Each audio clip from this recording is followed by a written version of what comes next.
The Prime Minister has vowed to give the country's ailing economy a shot in the arm by killing off the health and safety culture. With growth sliding and unemployment soaring, David Cameron said he was determined to do what he could to help businesses. Not to be outdone, his deputy Nick Clegg told this programme he wants to be very tough on the next round of city bonuses. Here's our political correspondent, Michael Crick. The commitment you have from me is we'll try and do everything we can to help small businesses. Today, the Prime Minister revealed his New Year's resolution. Not specifically to revive the economy or cut crime, say, or improve schools. But, he told businessmen in Berkshire, he pledges in 2012 to kill off the health and safety culture for good. And he's asked the Health and Safety Executive to report by December on how to scrap or simplify up to half the safety rules.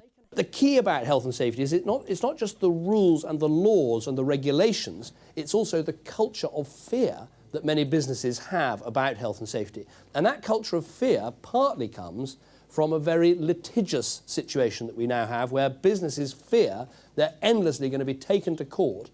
The Deputy Prime Minister, meanwhile, was in East London selling the government's new youth contract to get firms to employ hundreds of thousands more young people. But Mr Clegg also made clear the Lib Dems want their Tory colleagues to agree tougher action at the other end of the jobs market on high pay. Well, there's an enormous amount of pressure that we can bring to bear and that the Financial Services Authority, the Bank of England and others can bring to bear to make sure that banks do what they must do at the moment, which is to make sure that their own balance sheets, their own capital, are the absolute priority. And providing absolute lavish and unjustifiable bonuses to their executives, it comes as a very, very much a second priority to that immediate task. So people in the city shouldn't expect to get the kind of bonuses they've got before. Is that what you're saying? Absolutely. And he's clearly telling the Chancellor that in the March budget he should cut income tax by raising the basic threshold by more than inflation.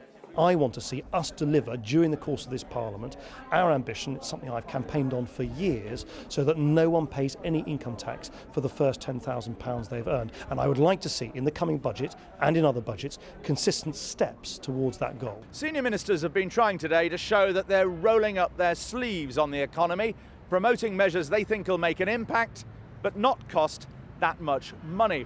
On the opposition side, in contrast, there's growing dismay among Labour supporters that the party's not getting its message across. We saw that last night from Lord Glassman, Ed Miliband's former advisor.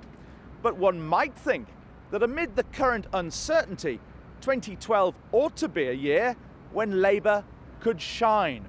Our economy is faltering. It's faltering because confidence has nosedived in reaction to the government's economic policies, and that had a knock-on impact on demand. And that's why we've seen the economy flatline for most of the last year. What we need the government to do is to take immediate action now to stimulate the economy, which is why we've put forward a 5-point plan for growth and jobs.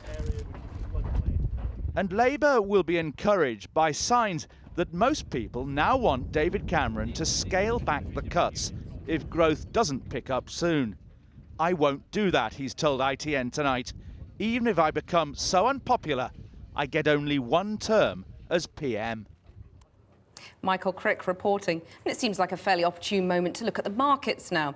And at the close, the index of 100 leading shares was down by 44 points, a fall of 0.75%. The euro dropped to its lowest rate against the US dollar in 16 months earlier today, as concerns continue over Europe's banks. A short time ago, it was down nearly 1.5 cents. The pound is also down against the dollar by 1.25 cents.